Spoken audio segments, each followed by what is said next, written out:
พุทธายะนะโมพุทธายะนะมามิ นะมามิ ติโลกะโมลิงติโลกะโมลิงโลหะกูเต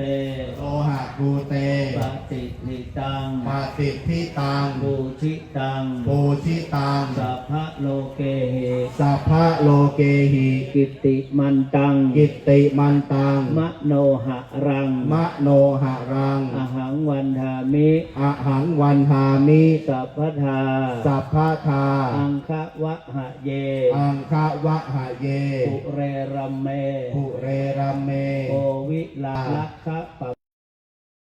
พะเตลักขะปะพะเตสะหิเหมะคูหาสะหิเหมะคูหาคัพเพคัพเพทักขินะโมลีทักขินะโมลีทาตุโยทาตุโยอหังวันทามิ อหังวันหามิสัพพทาสัพพทาต่อจากนี้ไปจะได้ประกอบพิธีในการอัญเชิญยอดฉัตรทองคำขึ้นสู่ยอดองค์พระเจดีย์เบื้องต้นนี้ขอกราบพัฒนาพระเดชพระคุณท่านเจ้าคุณทั้งสามรูปนะครับท่านเจ้าคุณพระสวัสดิ์เมธีท่านเจ้าคุณพระมหาเวทีท่านเจ้าคุณพระศรีอาจารย์ได้เจิมยอดฉัตรทองคำเพื่อเป็นปฐมเป็นผู้แทนแห่งคณะสงฆ์แห่งคณะศิษย์ทั้งปวงนะครับเดิมถวายเป็นพุทธบูชาในวันนี้ญาติโยมท่านสาธุชนทั้งหลายวันนี้เป็นโอกาสสำคัญที่เราท่านได้บำเพ็ญทานในการร่วมกันสร้างถวายยอดฉัตรทองคำถวายพุทธบูชาเป็นสิ่งสูงสุดที่ประดิษฐานอยู่เหนือองค์พระเจดีย์วัดพระธาตุศรีจอมทองวรวิหารอันเป็นเจดีย์พระเจดีย์อันศักดิ์สิทธิ์ผู้บ้านผู้เมืองในล้านนาแห่งนี้ขอท่านตั้งใจอธิษฐานน้อมกุศลทั้งปวงความดีทั้งปวงให้เกิดแก่ตัวเราท่านทั้งหลายต่อถึงครอบครัวบุคคลที่เรารักน้อมบุญทั้งหลายทั้งปวงนี้บูชาพระรัตนตรัยบูชาพระพุทธพระธรรมพระสงฆ์บูชาคุณครูบาอาจารย์ทั้งกับนี้ขอท่านนั้นได้นึกถึงบูชาถึงพระเมตตาที่เป็นมงกุฎพระพรหมมงคลมงกุฎทองสิริมังคลมหาเถระซึ่งเป็นบุรพาจารย์อีกรูปหนึ่งของวัดพระธาตุศรีจอมทองวรวิหารที่ได้อบรมสั่งสอนวิปัสสนากรรมฐานตามแนวปฏิบัติทั้งสี่ทำให้เราท่านทั้งหลายได้มีวาสนาในพระศาสนาต่อกันได้มาปฏิบัติวิปัสสนากรรมฐานได้มาร่วมบุญสร้างบารมีไว้ในพุทธศาสนาร่วมกับหลวงปู่ทองร่วมกับคณะสงฆ์วัดพระธาตุศรีจอมทองวรวิหารซึ่งปัจจุบันมีพระคุณหลวงพ่อท่านเจ้าคุณหลวงพ่อพระสุวรรณเมธีตำแหน่งเจ้าวาดวัดพระธาตุศรีจอมทองวรวิหารท่านเจ้าคุณพระมหาเวทีผู้ช่วยเจ้าวาดวัดพระธาตุศรีจอมทองวรวิหารท่านเจ้าคุณพระศรีศิลปาจารย์ที่ปรึกษาเจ้าคณะภาค7ผู้ช่วยเจ้าวาดวัดพระธาตุศรีจอมทองวรวิหารผู้นำบุญให้เราทั้งหลายได้มีวาสนาได้สร้างบารมีไว้ในพระศาสนาได้สร้างโลหะอันมีค่าประดิษฐ์ขึ้นด้วยความปราณีตถวายเป็นพุทธบูชาไว้ในพุทธสถานอันสำคัญแห่งนี้อีกที่หนึ่งในล้านนาก็ให้ผู้มากราบไหว้นั้นได้ปราศจากทุกโศกโรคภัยคิดหวังสิ่งใดให้สำเร็จสมปรารถนาตามที่ถึงประสงค์ที่ประกอบด้วยคุณธรรมอันประโยชน์ต่อผู้ศาสนาและประเทศชาติได้ประถึงการประกอบสัมมาอาชีพอย่างสุจริตและท่านนั้นได้เป็นมหาเศรษฐีได้มาอุปถัมภ์พระศาสนาในการเผยแผ่พระพุทธศาสนาซึ่งการเผยแผ่ทั้งหลายนี้เป็นที่ปรากฏภายในอดีตที่ได้สมุนไพรพระพรหมมงคลได้นำพระสิทธิ์ได้ปฏิบัติทั้งในและต่างประเทศปฏิบัติท่านเจ้าคุณพระเจ้าพระสวรรณเมธีได้รักษาสิ่งที่หลวงปู่ได้เอาใหม่ครับตั้งใจได้ส่งเสริมไว้ให้มีการเป็นปฏิบัติศาสนากรรมฐานให้มีการศึกษาพระพุทธธรรมในส่วนต่างๆที่ปรากฏแล้วอยู่ถึงทุกวันนี้ท่านที่มาใหม่หากสงสัยว่าพระแพทย์ที่ของทำอะไรให้มาขอให้ได้นำปฏิบัติวิปัสสนากรรมฐานจะได้เห็นสิ่งที่หลวงปู่ทำไว้จะได้สัมผัสสิ่งที่ครูบาอาจารย์ในยุคปัจจุบันได้รักษาและส่งเสริมให้มีขึ้นครับไปอันนี้ใครจะขอชุดขาวมาช่างยื่นตัวชุดขาวครับใครอยู่ใกล้คล้องใกล้ระฆังก็ให้ดึงสายระฆัง ได้ตีคล้องในระหว่างที่พระสงฆ์ผู้เป็นปริญญาเอก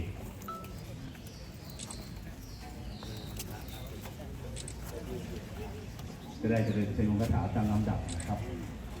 ใครอยู่ใกล้ระฆังก็ได้ใช้มือนั้นถวายเสียงนะคือเพื่อพุทธาเคาะระฆังตีคล้องไฟพระสงฆ์ในเป็นพิธีนี้ได้ร่วมกันเจริญชัยมงคลคาถาทั้งหมดญาติโยมที่สวดมนต์ได้สวดมนต์ร่วมกันถ้าสวดแต่ที่พระสวดไม่ได้ก็ให้สวดธรรมเข้ามาสวดนะโมตัสสะมันได้หมดนะครับเดี๋ยวเราสักครู่เราสัญญาณครับ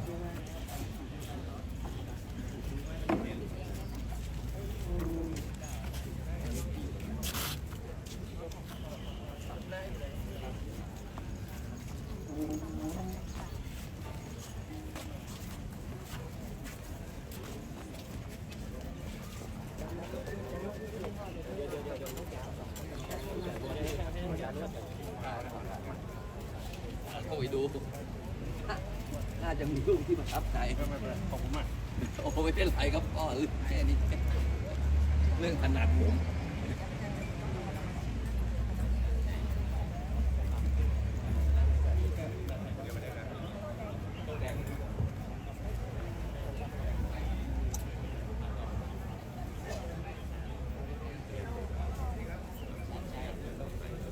ท่านในขณะที่เครนยกขึ้นนั้นถ้าใครอยู่ใกล้ระฆังก็เคาะระฆังนะครับใครอยู่ใกล้คล้องใหญ่ให้ตีคล้องใหญ่และในระหว่างที่ท่านเจ้าคุณพระศิลปาจารย์และผู้ปฏิบัติงานได้สวมยอดฉัตรพระสงฆ์ทั้งปวงจะได้เจริญใช้มงคลคาถาครับระหว่างขึ้นนี้ขอให้เคาะเสียงระฆังแล้วก็กองสมบัติชัยได้บรรเลง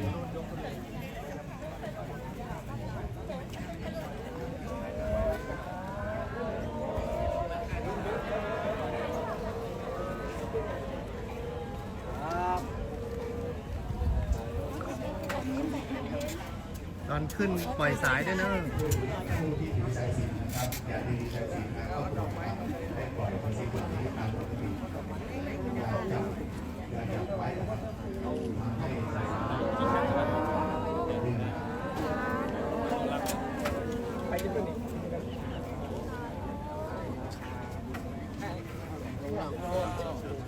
์เนี่ยเอา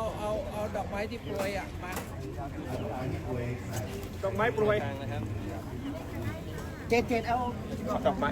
เป้ไปเอาอ่ะ เนี่ยดอก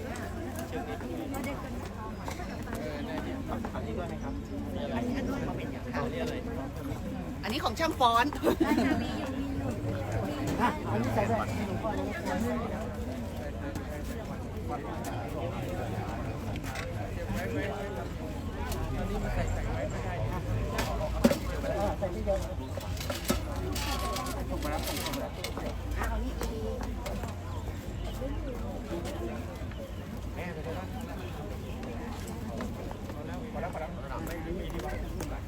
พอแล้วติดครับนิ้วเอาก่อน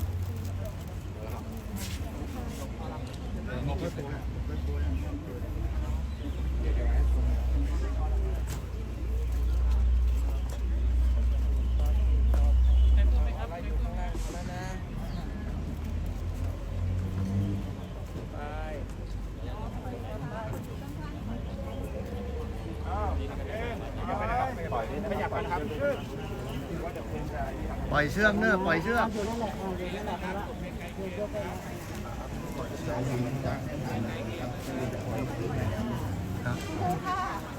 หรอจากข้างใน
ให้นักศึกษาที่สนใจที่จะแต่งรุ่นอาหารนะครับขอที่ขอในที่ตอนที่ขอส่งแม่เลยเด้อครับขอตอนนี้ผมจะมาโค้งเกี่ยงนะครับขอให้มาช่วยกันเนาะเป็นชุดแดงหลายๆนะครับโดยเฉพาะโดนที่บ้านหลวงนะครับนี่เป็นของห้าเด้อ ใครจะช่วยเพื่อนขอกันนี้ก็ขอเราช่วย ขอเราเป็นชอบช่วยนะครับเพราะว่าการที่เขาได้แต่งตั้งไว้นะครับ เดี๋ยวรอเขาแสดงสิเขาแสดงสิ ทำกฎขออนุญาตประชาสัมพันธ์กับคณะทาอาที่มาร่วมทำบุญในการสร้างหอโดมหอล้อมนะครับอาที่เราจะได้สร้างแบบใหม่ทำความดีในที่วัดอภิยศหมู่ที่1บ้านตำบลบ้านหลวงอำเภอจอมทองจังหวัดเชียงใหม่จะโอเคไปหาก้อนร้อยบุญอภิยศนะครับที่ขออนุโมทนาบุญครับก็มีในสมพรพร้อมครอบครัวพ่อท่านร้อยสมพรมีพร้อมครอบครัวรวมพันใจทางการรับรู้นะครับถามที่เป็นเราทำทางขออนุโมทนาบุญแล้วก็มีท่านอาจารย์นางสาวมีพัฒน์คงคำหมู่ดื้อเวลาน้อยอำเภอเวลาน้อยจังหวัดแม่ฮ่องสอนนะครับได้มาร่วมทำบุญอุทิศเพื่อกับปีนาบรรดาผู้ที่ร่วมรับไปทำปีรับปีนี้ยังสมบัตินะครับอุทิศเพื่อนายพรปีนี้ยังสว่างนะครับขออนุโมทนานะครับครับขอบอกเปลี่ยนศาสนานะครับ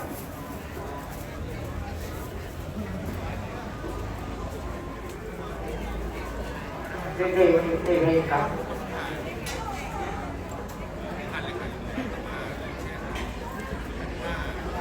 ขออนุญาตเพื่อทำลูกของประเทศเนาะเดี๋ยวเขาได้อะไรใหม่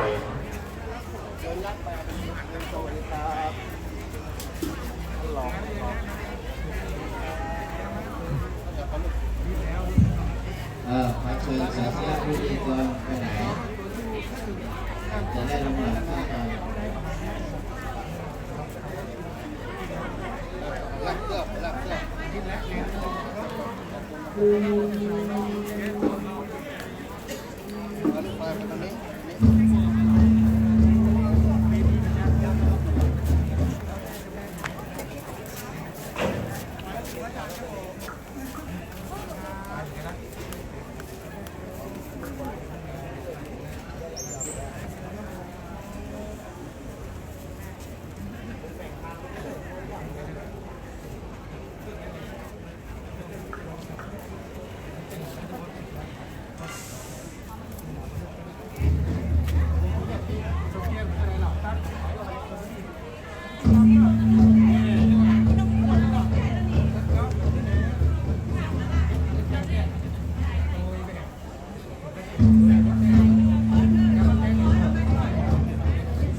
เปล่านี่เดี๋ยวบ้านมาแล้วจบเสี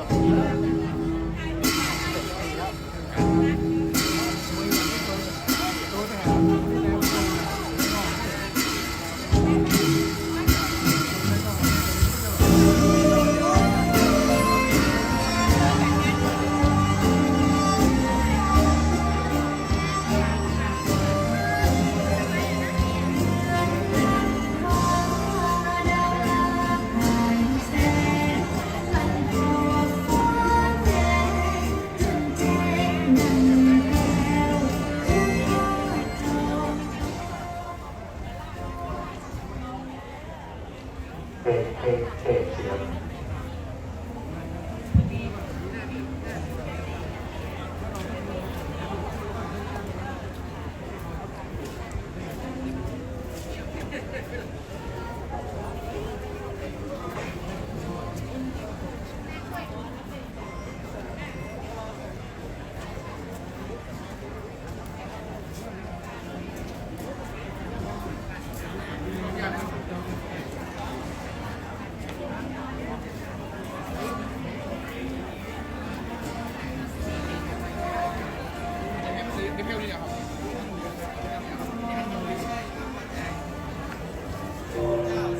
พี่ครับ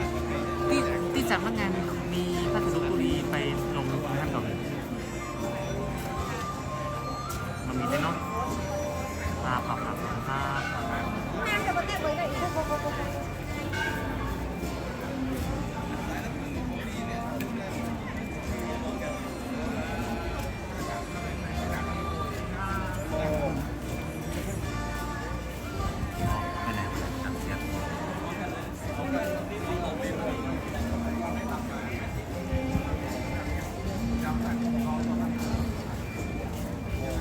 เด็กๆ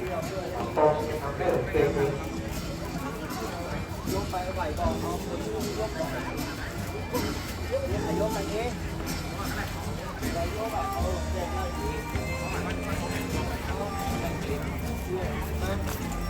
ไปนั่งพูดก่อนชูนข้าวก่อนทำเนี้ยไปเถอะออกมาที่บันรอดทำช่วยกันเนี้ย ขออนุญาตนะครับประชาสัมพันธ์คณะกรรมการสาธุชนคณะรับทุกท่านครับที่ได้ร่วมทำบุญสร้างขอสูตรขอร้องของวัฒนธรรมจอมจองของเองในสมภพนะสุขามาธรรมดาหรือแค่น้ำตกมันลงได้ร่วมทำบุญจำนวนเงิน100ครับที่เป็นกับเจ้าฝั่งในเรือกับขออนุโมทนาแม่สมพรพักดีผู้ที่8สมเสียได้ร่วมทำบุญเป็นจำนวนเงิน100 บาทขออนุโมทนาบุญเลิศแม่สิมาแก้ทำในอิสภาพตั้งตุยนโมที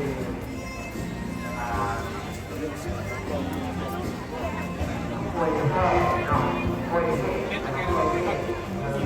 มา น้องโกเอาแน่มาเลย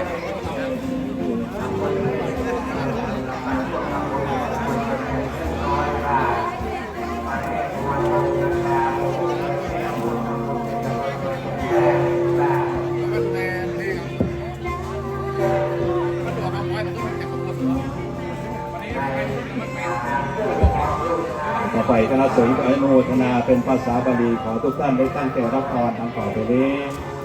ยะถาวาริวหาปุราปาริปุเรนติสาครังเอวเมวะอิโตทินังเปตานังอุปกัปปติ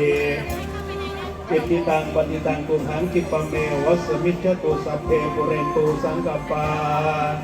จันโทปนรโสยธามณิโชติรโสยธาเวติโยวิวัชชันตุสัพพะโรสัพเพวันตรายโยสุขีทีกายุโกภวะสัพเพติโยวิวัชชันตุสัพพะโรโควินาศตุมาเตภวันตรายโยสุขีกายุโกภวะสัพเพติโยวิวัช จันตุสัพพะโรโควินาศกุมาเทภวัตวันตรายโยสุขิติกายุโกภวะอภิวาทนาสิริสนิจจังวุฒาปัจจายโนจัตตารโอธรรมาวัฏันติอายุวันโนสุขังภารังคโตเวปัสสันนานังอักขังธัมมังวิชานตังอาเคปุเทปัสสันนานังทาคินัยเยอนุตเรอาเคธัมเมปัสสันนานังวิราคุปัสสเมสุเกอาเคสังเกปัสสันนานังปุญญาเกเตอนุตเรอาคาสมิงทานังทัตตังอาคังปุญญังปวัตติอาคังอายุจวันโนจยโสเกติสุขังพรังอาคาสตาตาเมธาวิอาคตัมมสมัยโตเทวปุตโตมนุสโสวาอาคาปโตปโมทติติเตอาตตาตาสุกิตาวิรุณะโพธัสสะสเนอโรคาสุกิตาโหทัสสะสะเพยิยาติปิเตอาตราตาสุกิตาวิรุณะโพธัสสะสเนอโรคาสุกิตาโหทัสสะสะเพยิยาติปิเตอาตราตาสุกิตาวิรุณะโพธัสสะสเนอโรคาสุกิตาโหทัสสะสะเพหิยาติปิดยสิทธิธนังลาภังโสติภาคยังสุขังปรังสิริอายุจวันโนจะโพคังวุติจยสวาสตวาสาจะอายุจะเจียวสิทธิภวันตุเตภวตุสาพมังคารังราคันตุสาพเทวตาสาพพุทธานุภาเวนัสดาโสติภวันตุเตภวตุสาพมังคารังราคันตุสาพเทวตาสาพธรรมานุภาเวนัสดาโสติภวันตุเตภวตุสาคารังราคันตุสาพเทวตาสาพสังฆานุภาเวนัสดาโสติภวันตุเต